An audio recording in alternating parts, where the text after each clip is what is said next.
Hello mga ka-farmer, mga ka-plantito. Welcome back to my YouTube channel.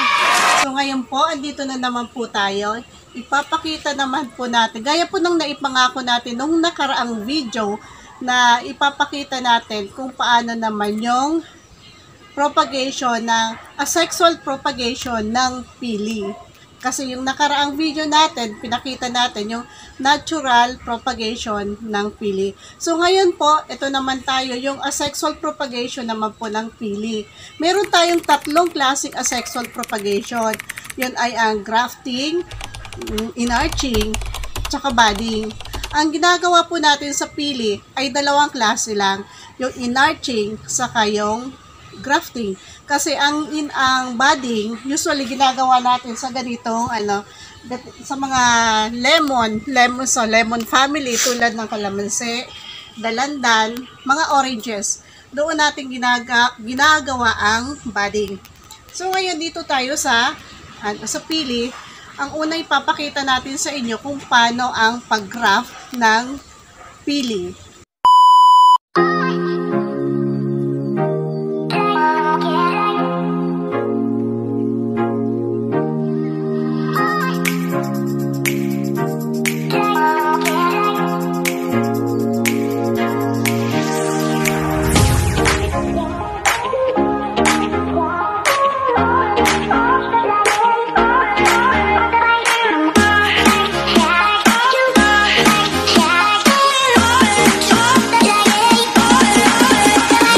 Karaniwang itinatanimang pili gamit ang seeds or buto lamang. Subalit, ang pili tree ay mayroong lalaki at babaeng pili. Ang babaeng pili at lalaking pili ay parehong namumulaklak, subalit ang lalaking pili ay hanggang pamumulaklak lamang. Hindi nabubuo ang bulaklak nito na maging bunga. Para sigurado ka na mamumunga ang pili na itatanim mo, piliin mo ang pili na asexual propagated. It's either grafting or inarching. At mapipili mo pa ang magandang uri ng mother tree na pagkukunan ng sayon na maaring magbigay ng mataas na uri ng ani.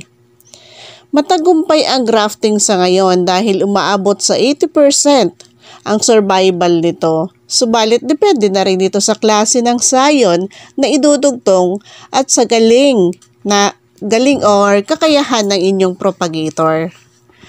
Paano ba ang grafting? So una, pumili ng sayon galing sa magandang uri ng mother tree. Pangalawa, putulin ang stalk na may taas na 40 cm mula sa puno. Pangatlo, putulin ang dulo ng sayon na korteng V yung victory.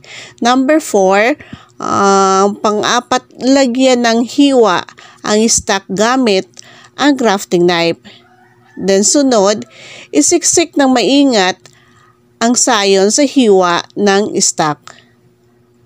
At pagkatapos, talian ng plastic strips ang idinugtong na sayonet at stalks mula sa ibaba pataas. Higpitan ng tali para hindi makapasok ang tubig sa dinugtungan nito. Pagtapos na magawa ito, ilagay na ang pili na bagong graft sa hindi naiinitan. Sa loob ng 30 to 40 days, asahang uusbong na ang sayo na idinugtong sa stock na pili. So ayan po, nakita nyo na po ang isang paraan ng asexual propagation natin ng pili. So sa susunod po, abangan nyo po sa susunod pong i-upload ko, abangan nyo po naman ang isa pang paraan ng asexual propagation, which is inarching. Kung bago po pala kayo sa channel na to, don't forget to like, share, subscribe, and hit the notification bell para po updated po kayo sa lahat ng videos na i-upload ko. Yun lang po. Maraming salamat po.